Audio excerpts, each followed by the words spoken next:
다음 신살의 작용을 보겠습니다. 계사일주에게 병원연에는 오화 도화살의 기운이 들어옵니다. 그리고 오화 도화살의 기운은 일간 계수에게 편제가 되는 만큼 많은 활동성과 관계 확장 속에서 자신에 대한 주목도가 올라갈 수 있습니다. 또한 본인 스스로도 자신에 대해 꾸미고 관리하는 것에 대한 더 많은 관심을 기울일 수 있습니다. 그래서 계사일주 여자의 경우는 각종 미용 시술이나 수술을 하려 할 수도 있습니다.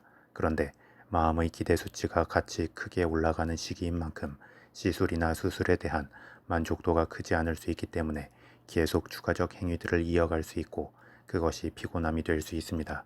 이러한 이유로 이왕이면 있는 그대로의 자신의 모습에서 운동을 통한 관리 정도면 충분하고 그것이 더욱 유용하기도 합니다. 그리고 계사일주는 일지에 사화 역마살의 기운과 더불어 오화 도화살이 작용하는 만큼 많은 움직임 속에서 여러 공간을 통해 사람들을 만나고 자신을 증명하고 싶어질 수 있습니다. 그런데 단순히 그것에만 집중하면 과도한 유흥과 지출로 이어질 수 있기 때문에 차라리 그런 활동과 변화 속에서 할 수 있는 일이나 생산적 작업으로 그 기운을 풀어내면 좋을 것입니다. 예를 들어 단순히 파티에 참여만 하는 느낌이 아니라 차라리 그 파티에서 사회를 보는 느낌이 더 나을 수 있다는 것입니다. 다음 계사일주는 병원연의 양인살의 기운을 맞이하게 됩니다. 양인살은 그 자체로 저돌적이고 고집스러우며 투쟁적인 기운이 됩니다.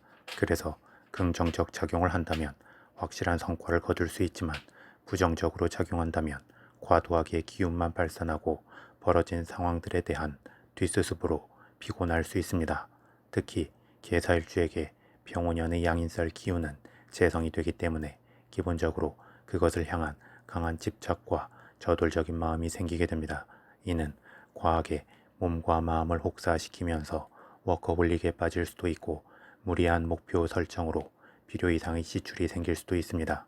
더불어 계사일주 남자의 경우는 재성의 기운이 연애와 결혼의 기운이 되기도 하는 만큼 관련한 방만한 관심은 추후에 관계의 피곤함과 뒷수습의 문제가 따를 수 있기도 합니다. 따라서 강하게 형성되는 양인살의 재성 기운을 잘 제어하고 조절하여 필요한 만큼의 속도감과 집중된 방향으로 풀어내면 좋을 것입니다. 다음 12신살의 관점에서 계사일주 일지사화를 기준으로 병원연의 오화는 연살이 되고 일지사화는 지살이 됩니다. 연살은 우리가 익히 아는 그 도화살의 다른 명칭이기도 하고 욕배살, 목욕살, 인기살 등으로 불리우기도 합니다. 그래서 병원연의 오화는 글자만 도화살이 아니라 계사일주 일지인 사화와 더불어 기운 관계 속에서 제대로 작용하는 만큼 진도화살이 됩니다. 이는 그 작용력이 상대적으로 더 클 수 있음을 의미합니다. 또한 연살의 기운은 위에 나열한 여러 가지 이름에서도 보이듯이 부정과 긍정을 강하게 함축하게 되고 12운성론의 흐름에 있어 목욕의 매칭이 되는 만큼 그 느낌에서도 역시나 부정과 긍정의 기운이 생깁니다. 그리고 이 연살의 기운이 계사일주 일지인 사화지살의 기운과 함께 작용하면서 때때로 충동적인 마음으로 선을 넘어 과감해질 수 있고 그 과정에서 문제에 휩쓸리면서 그에 대한 해결이 목표가 되어 몸과 마음의 기운을 비생산적으로 소진시킬 수 있습니다. 따라서 본인이 이러한 기운에 주도권을 잃고 끌려가기보다 자신의 주체적 기운을 정하고 외부로 현혹되는 기운들이 자신의 주체적 기운 안에서 작용하도록 할 때 연살의 기운은 자신에 대한 긍정적 인지도 상승으로 이어질 수 있을 것입니다. 다음 계사일주는 일주 자체적으로 전월괴인의 기운이 되기도 합니다. 그런 만큼 기본적으로 중정이 잘 갖추어져 있고 균형감이 좋은 일주입니다.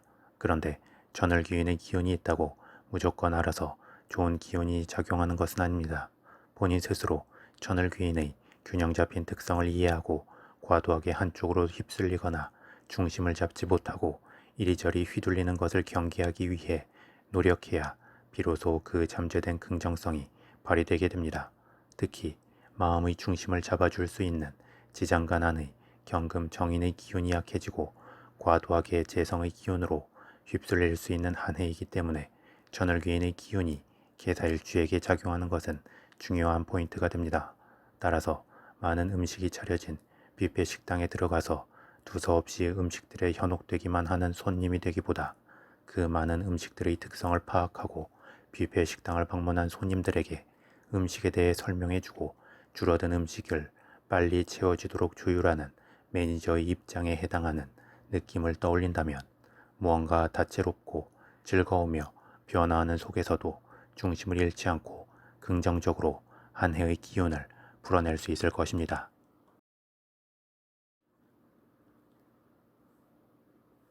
마지막으로 12운송론의 관점에서 보겠습니다.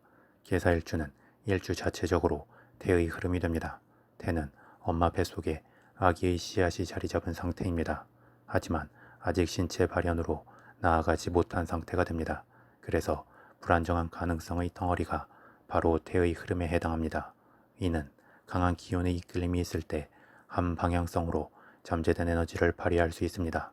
하지만 기운이 정체된 상태로 이어진다면 어느 곳으로든 뻗어나갈 수 있는 유연한 가능성을 갖는 것일 수도 있지만 이도저도 아닌 애매한 상태로 기운 소진만 될 수도 있습니다.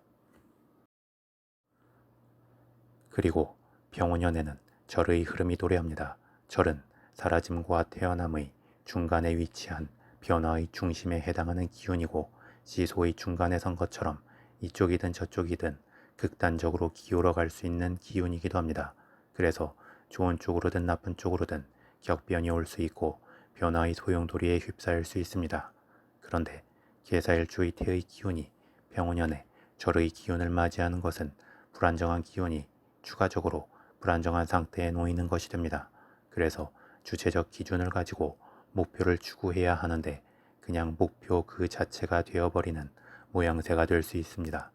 이는 마치 화려한 파티에 참여했지만 그 끝이 허망한 것처럼 열심히 활동하는 듯 하지만 어느 순간 자신이 어떤 위치에 와 있고 무엇을 하려 했는지 잊게 되면서 공허함이 자리할 수 있습니다. 따라서 풍랑에 휩쓸리는 중에도 방향의 길을 단단히 붙잡고 자신의 현 상황을 지속적으로 직시하고 계속 지향해야 하는 방향성을 체크하는 배의 선장처럼 한 해를 주도적으로 잘 조율해 나간다면 새로운 관계와 영역의 확장이 개사일주의 다음 흐름에서 지속적이고 다채로운 기회의 연결로 이어질 것입니다.